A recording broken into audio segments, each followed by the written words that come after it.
It was performed by the Spanish Quartet. I know one ought never to compare, but have you ever heard the Spanish Quartet, Miss Bracely?" Olga looked at her in surprise. "But they are the Spanish Quartet," she said, pointing to the players. Lucia had raised her voice rather as she spoke, for when she spoke on music she spoke for everybody to hear, and a great many people undoubtedly did hear, among whom, of course, was Daisy Quantock. She gave one shrill squeal of laughter like a slate pencil, and from that moment granted plenary absolution to poor dear Lucia for all her greed and grabbing with regard to the Guru. But instantly all Olga's good nature awoke. Unwittingly, for her remark that this was the Spanish Quartet had been a mere surprised exclamation, she had made a guest of hers uncomfortable, and must at once do all she could to remedy that. "It's a shocking room for echoes, this," she said. "Do all of you come up a little nearer, and you will be able to hear the playing so much better. You lose all shade, all finesse here. I came here on purpose to ask you to move up, Mrs Lucas. There are half a dozen chairs unoccupied near the platform." It was a kindly intention that prompted the speech, but for all real Riseholme practical purposes quite barren, for many people had heard Lucia's remarks, and Peppino also had already been wincing at the Brinton Quartet. In that fell moment the Bolshevists laid bony fingers on the sceptre of her musical autocracy. But who would have guessed that Olga would get the Spanish Quartet from London to come down to Riseholme? Staggering from these blows, she had to undergo an even shrewder stroke yet. Already in the intelligence department she had been sadly behindhand in news. Her tableau party had been anything but a success. This one little remark of Olga's had shaken her musically. But at any rate, up till this moment she had shown herself mistress of the Italian tongue, while to strengthen that she was being very diligent with her dictionary, grammar, and Dante's Paradiso. Then, as by a bolt out of a clear sky, that temple too was completely demolished in the most tragic fashion. A few days after the disaster of the Spanish Brinton Quartet, Olga received a letter from Signor Cortese, the eminent Italian composer, to herald the completion of his opera Lucretia. Might he come down to Riseholme for a couple of nights and figuratively lay it at her feet, in the hope that she would raise it up and usher it into the world? All the time he had been writing it, as she knew, he had thought of her in the name part, and he would come down today, tomorrow, at a moment's notice, by day or night, to submit it to her. Olga was delighted, and sent an effusive telegram of many sheets, full of congratulations and welcome, for she wanted above all things to create the part. So would Signor Cortese come down that very day? She ran upstairs with the news to her husband. "My dear, Lucretia is finished," she said, "and that angel practically offers it me. Now, what are we to do about dinner tonight?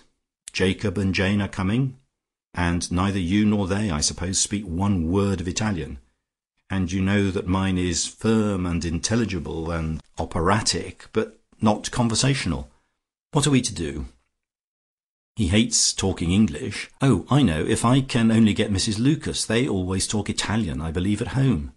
I wonder if she can come. She's musical too, and I shall ask her husband, I think. That'll be a man over, but it will be another Italiano." Olga wrote at once to Lucia, mentioning that Cortese was staying with them, but quite naturally saying nothing about the usefulness of Peppino and her being able to engage the musician in his own tongue, for that she took for granted. An eager affirmative, such a great pleasure, came back to her, and for the rest of the day Lucia and Peppino made up neat little sentences to let off to the dazzled Cortese at the moment when they said good night, to show that they could have talked Italian all the time had there been any occasion for doing so. Mrs Weston and Colonel Boucher had already arrived when Lucia and her husband entered, and Lucia had quite a shock to see on what intimate terms they were with their hostess. They actually called each other Olga and Jacob and Jane, which was most surprising and almost painful. Lucia, perhaps because she had not known about it soon enough, had been a little satirical about the engagement, rather as if it was a slight on her that Jacob had not been content with celibacy and Jane with her friendship. But she was sure she wished them both nothing but well. Indeed, the moment she got over the shock of seeing them so intimate with Olga, she could not have been surpassed in cordiality. "We see but little of our old friends now," she said to Olga and Jane jointly, "but we must excuse their desire for solitude in their first glow of their happiness. Peppino and I remember that sweet time, oh, ever so long ago." This might have been tact, or it might have been cat. That Peppino and she sympathized as they remembered their beautiful time was tact. That it was so long ago was cat. Altogether it might be described as a cat chewing tact. But there was a slight air of patronage about it, and if there was one thing Mrs. Weston would not and could not and did not even intend to stand, it was that. Besides, it had reached her ears that Mrs. Lucas had said something about there being no difficulty in finding bridesmaids younger than the bride. "Fancy! How clever of you to remember so long ago," she said. "But then you have the most marvellous memory, dear, and keep it wonderfully." Olga intervened. "How kind of you and Mr. Lucas to come at such short notice," she said. "Cortese hates talking English, so I shall put him between you and me, and you'll talk to him all the time, won't you? And you won't laugh at me, will you, when I join in with my atrocious attempts?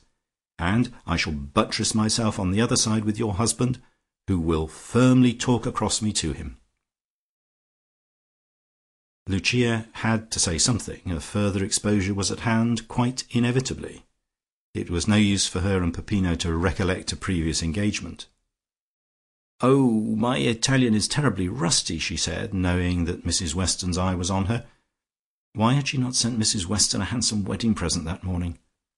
"Rusty? We will ask Cortese about that when you've had a good talk to him. Ah, here he is."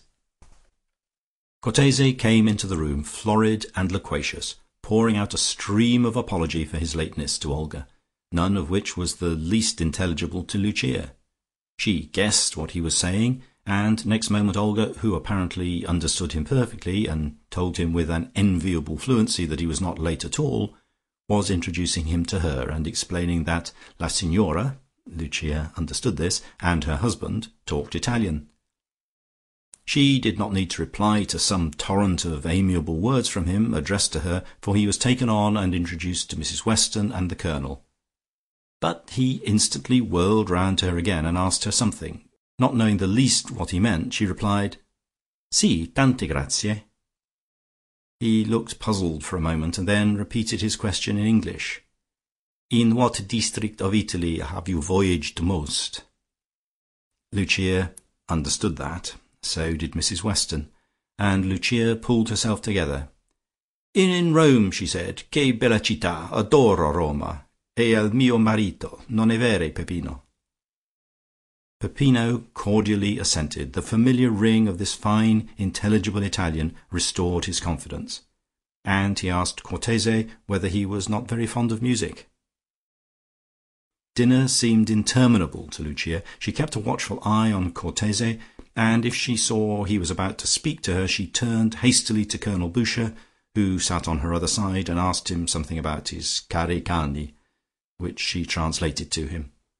While he answered, she made up another sentence in Italian about the blue sky or Venice, or very meanly said her husband had been there, hoping to direct the torrent of Italian eloquence to him. But she knew that, as an Italian conversationalist, neither she nor Peppino had a rag of reputation left them, and she dismally regretted that they had not chosen French, of which they both knew about as much, instead of Italian, for the vehicle of their linguistic distinction. Olga, meantime, continued to understand all that Cortese said, and to reply to it with odious fluency. And at the last, Cortese having said something to her which made her laugh, he turned to Lucia.